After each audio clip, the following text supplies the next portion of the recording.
I got a lot of positive feedback and some good questions on the video I did for routed export dangers for freight forwarders, so I thought I would do one for exporters as well.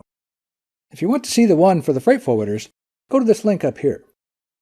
The census rules for routed exports are often discussed, and many freight forwarders and exporters know them pretty well. But it seems that most of us are unaware of the BIS requirements for routed exports, and these are even more dangerous. In a traditional export, your customer buys your goods. You, the United States principal party in interest, hire your freight forwarder telling them where to ship and who should receive it, the foreign principal party in interest.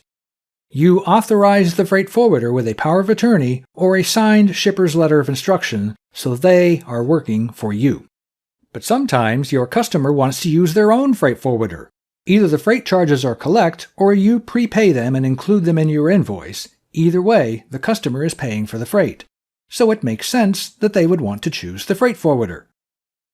When the FPPI chooses the freight forwarder, it's called a routed export transaction. The FPPI is routing the shipment.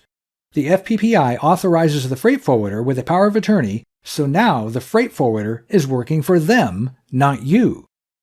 Furthermore, your customer, the FPPI, may not be the ultimate consignee. He may have a customer that buys the goods from him, and he now tells the forwarder not to ship them to him in his country, but to his customer in his customer's country. You, the USPPI, would usually not even know this is happening. That's a routed export transaction according to census rules, and your not controlling the destination country or the ultimate consignee is not really a problem according to census rules. But the Bureau of Industry and Security that enforces export control laws has a different set of rules. If the shipment needs a license to that unknown country and ultimate consignee, you, the USPPI, could be looking at an export violation. Determining the BIS export controls on something, and whether it needs an export license, revolves around 4 basic questions. What it is, the export control classification number, where it's going, the destination country, who's receiving it, restricted parties, and how it will be used, restricted end uses. In a routed export, census says the USPPI is only responsible for identifying themselves, the commodity description, Schedule B, and the ECCN.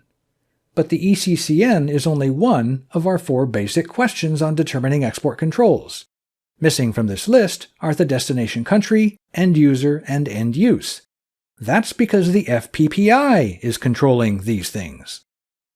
But the BIS says that the USPPI is the exporter and must determine the licensing authority and obtain the appropriate license or other authorization, unless the USPPI obtains from the FPPI a writing where the FPPI expressly assumes responsibility for determining the licensing requirements and obtaining the license authority, making the U.S. agent of the FPPI the exporter. That writing, where the FPPI assumes responsibility, is what transfers that responsibility for determining and obtaining the license from the USPPI to the FPPI's U.S. agent, the freight forwarder, making the freight forwarder the exporter. But if you don't obtain that writing, you, the USPPI, remain the exporter with that responsibility for export licensing.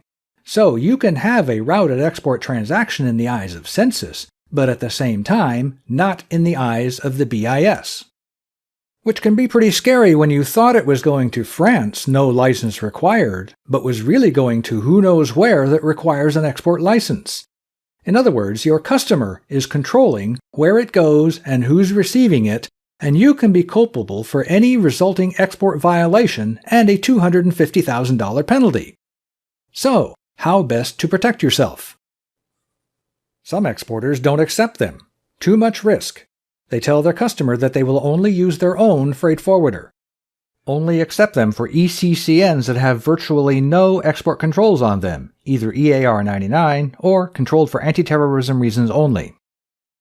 If you do accept them, get that writing from the FPPI where they assume responsibility for export license determination and obtaining the license. Also, get a copy of the power of attorney from the FPPI to the freight forwarder. Census rules require the forwarder to give this to you when you ask. Finally, after the shipment, get a copy of the EEI that the freight forwarder filed. Census considers some of this information confidential between the FPPI and the freight forwarder, but you should be entitled to see that the ECCN quantities and value that you provided was correctly filed, and the forwarder can redact the information confidential to the FPPI. By the way, if you ship goods subject to the International Traffic in Arms regulations, there's really no such thing as a routed export. Regardless of following all the census rules, the USPPI will always be responsible for the licensing of ITAR goods. I'd appreciate any comments or questions if you have any, and thanks for letting me have a few minutes of your day.